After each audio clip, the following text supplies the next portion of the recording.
તો અમદાવાદના પાલડી વિસ્તારમાં કારનો અકસ્માત થતા ગૌવંશની તસ્કરીનો મામલો સામે આવ્યો। ધોળકા વિસ્તારથી આવી રહેલી કારમાં 4 ગૌવંશની ગેરકાયદેસર તસ્કરી કરવામાં આવી રહી હતી। ચંદ્રનગર બસ સ્ટેન્ડ નજીક કારનો અકસ્માત થતા ગૌ તસ્કરી થતા હોવાનું સામે આવ્યું। કારમાં હથિયાર તેમજ અન્ય એક નંબર પ્લેટ પણ મળી આવી। અકસ્માત બાદ લોકોએ કારના ડ્રાઈવરને પકડીને પોલીસને સોંપ્યો। ગાડીના ડ્રાઈવરનું નામ મકબૂલ હોવાનું સામે આવ્યું। ગાડીમાં અન્ય 3 લોકો પણ સવાર હતા, જે પોલીસ પકડથી દૂર છે। પોલીસે ત્રણેય શંકાસ્પદોની ઓળખ કરવાની કાર્યવાહી હાથ ધરી છે। ગૌવંશની તસ્કરી સાથે જોડાયેલા તમામ આરોપીઓને ઝડપી પાડવા પોલીસે તપાસ તેજ કરી। ગૌ તસ્કરો એમની આ જે કાર દેખાઈ રહી છે, જેમાં નંબર પ્લેટ પણ બોગસ લગાડેલી છે, બીજી નંબર પ્લેટ અંદર પડેલી છે અને એમનો પીછો ગૌરક્ષક દળવાળા કરતા હતા। એ દરમિયાન ચંદ્રનગર બીઆરટીએસ બસનું બેરિકેડ તોડીને આ કાર નીકળી ગઈ હતી। ગૌ તસ્કરો ભાગી ગયા છે ગાડી છોડીને, અને ગાયોને પોલીસ આવી ગઈ તેમણે પાંજરાપોળમાં મોકલી આપી છે અને પાલડી પોલીસ મથકમાં આની એફઆઈઆર પણ લખાઈ ચૂકી છે। અમદાવાદના ચંદ્રનગર બીઆરટીએસ રૂટ ઉપર જે અકસ્માત થયો અને અકસ્માત બાદ જાણવા મળ્યું કે ગોમાતાની તસ્કરી આ કારમાં થઈ રહી હતી। પોલીસ દ્વારા પણ તપાસ શરૂ કરી દેવામાં આવી। સાથે જ આ કારનો જ્યારે અકસ્માત થયો અને જાગૃત નાગરિકો છે તે અહીં પહોંચ્યા ત્યારે જાણવા મળ્યું છે કે આ કારમાં લોકો સાથે ગાય માતા હતી અને તેની તસ્કરી થઈ રહી હતી અને ત્યારબાદ ગાય માતાને છોડાવી પાંજરાપોળ મોકલી દેવામાં આવી છે। સાથે જ પોલીસ જે ડ્રાઈવર હતા તેને પણ પકડી અને પોલીસને સોંપી દેવામાં આવ્યો છે। એટલે જાગૃત નાગરિકો અહીંયા જે હતા તેઓનું કહેવું છે કે આ કારમાં ગૌ માતાની તસ્કરી થઈ રહી હતી અને વારંવાર આવી ઘટનાઓ સામે આવી છે, ત્યારે કડક કાર્યવાહી થવી જોઈએ। સાથે જ આ જે નંબર પ્લેટ છે તે નંબર પ્લેટ પણ ખોટી હોવાનું માહિતી છે મળી રહી છે, કારણ કે અંદર પણ એક નંબર પ્લેટ છે તે જોવા મળી રહી છે કે એટલે કે કારમાં 2 નંબર પ્લેટ રાખવામાં આવી રહી છે।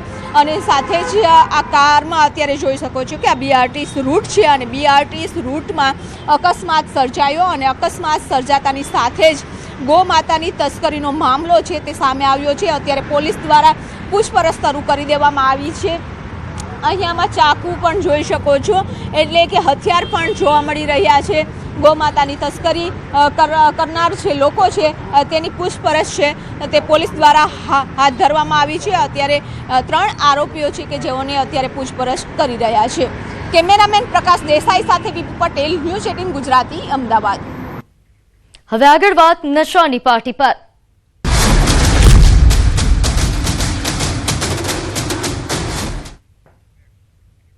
દારૂબંધીવાળા ગુજરાતમાંથી ફરી એકવાર મસમોટી દારૂની મહેફિલ ઝડપાઈ છે। સાણંદ નજીક આવેલા નિર્માણા ગ્રીનમાં દરોડો પાડતા રેડમાં દારૂ હુક્કાની મહેફિલ પકડાઈ। આ દારૂની મહેફિલમાં કુલ 81 લોકો દારૂની મહેફિલ કરતા ઝડપાયા છે। 10 જેટલા હુક્કા અને અનેક દારૂની બોટલો કબજે કરાઈ। તેની ઉજવણીના ભાગરૂપે જે દારૂની મહેફિલ અને હુક્કાની જે મહેફિલનું આયોજન કરવામાં આવ્યું હતું અને એ બાતમી જ્યારે સાણંદ પોલીસને મળે અને સાણંદ પોલીસે એ બંગલોઝમાં જઈ અને એ દરોડા પાડ્યા હતા અને હાલ આપ જે જોઈ શકો છો કે 43 જેટલા જે યુવકો જે લોકો જે ઝડપાયા છે તેઓની સામે જે છે તે અત્યારે કાર્યવાહી જે છે તે કરવામાં આવી છે। 38 જેટલી યુવતીઓ પકડાઈ હતી, જેઓને નોટિસ આપી અને છોડી મૂકવામાં આવી છે અને લાખો કરોડો રૂપિયાનો જે મુદ્દામાલ જે છે તે પણ કબજે કરવામાં આવ્યો છે। અને હાલ આપ જે જોઈ શકો છો કે જે દારૂની જે બોટલો છે, સાથે સાથે 11 જેટલા હુક્કા છે, મોબાઈલ્સ છે અને લક્ઝુરિયસ કાર જે છે, તમામ મુદ્દામાલ જે છે તે પકડવામાં આવ્યો હતો અને હાલ સાણંદ પોલીસે આ સમગ્ર મામલે જે છે તે કાર્યવાહી જે છે તે શરૂ કરી છે। કેમેરામેન ખેંગા રાઠોડ સાથે સંજય ટાંક, ન્યૂઝ 18 ગુજરાતી, અમદાવાદ। તો આ નશા કરનારા લોકોને તમે જોઈ રહ્યા છો। લગ્નના 25 વર્ષ પૂર્ણ કરવા માટે ઉજવણી કરવામાં આવી, પરંતુ આ ઉજવણી એ નશાની પાર્ટી બની, કારણ કે 10 જેટલા હુક્કા અને અનેક દારૂની બોટલો મંગાવવામાં આવી હતી। જોકે પોલીસને બાતમી મળતા જ પોલીસ દ્વારા કડક કાર્યવાહી કરાઈ। દરોડા પાડતા જ આ નશાની પાર્ટીનો ખુલાસો થયો। લગ્નના 25 વર્ષ થઈ ગયા, તેની ઉજવણીના ભાગરૂપે આ નશાની પાર્ટીનું આયોજન કરવામાં આવ્યું।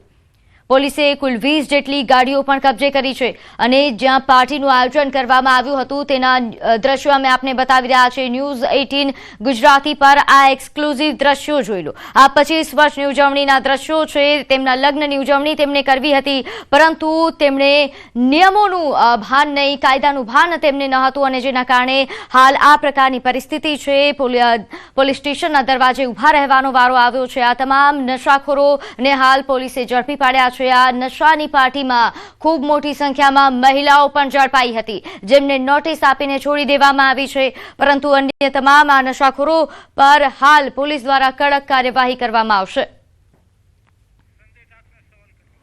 તો હાલ સંજય ટાંક સંવાદદાતા મારી સાથે જોડાયેલા છે। સંજય, જે પ્રકારે આયોજન કરવામાં આવ્યું હતું આ પાર્ટી પ્લોટ પર તમે કેવા પ્રકારના દ્રશ્યો જોયા અને આગળ પોલીસ દ્વારા કેવા પ્રકારની કાર્યવાહી?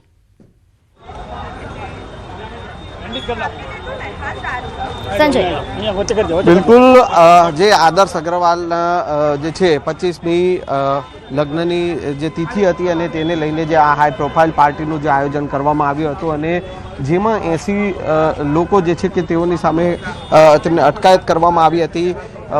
43 જેટલા યુવકો અને 38 જેટલી યુવતી, અને હાલ આપ જે જોઈ શકો છો કે આ જે હુક્કાઓ છે એ હુક્કા સાથે સાથે દારૂની બોટલો જે છે તે કબજે કરવામાં આવી છે। લક્ઝુરિયસ કાર જે છે અને મોબાઈલ છે, તે તમામ વસ્તુઓ જે છે તે આ મુદ્દામાલ કરોડોનો જે મુદ્દામાલ જે છે તે કબજે કરવામાં આવ્યો છે। આ હાઈ પ્રોફાઇલ પાર્ટી જે ચાલી રહી હતી અને તેની માહિતી સાણંદ પોલીસને મળી હતી અને તેના આધારે જે છે પોલીસે એ સાણંદ નજીક જે આવેલું નિર્વાણા ગ્રીન્સ જે છે ત્યાં દરોડા પાડ્યા હતા અને એ દરોડામાં જે છે આખો જ્યાં આ દારૂની મહેફિલ જે ચાલી હતી એમાં એ રંગમાં ભંગ જે છે તે પોલીસે પાડ્યો અને હાલ આ સમગ્ર મામલે જે 80 લોકો સામે જે કાર્યવાહી કરવામાં આવી હતી તેઓની જે છે મેડિકલ ચેકઅપ પણ કરવામાં આવ્યું હતું, કારણ કે આટલી મોટી માત્રામાં જે છે દારૂ અને હુક્કા જે છે તે પકડાયા છે અને એ કાર્યવાહીના ભાગરૂપે અત્યારે તમામ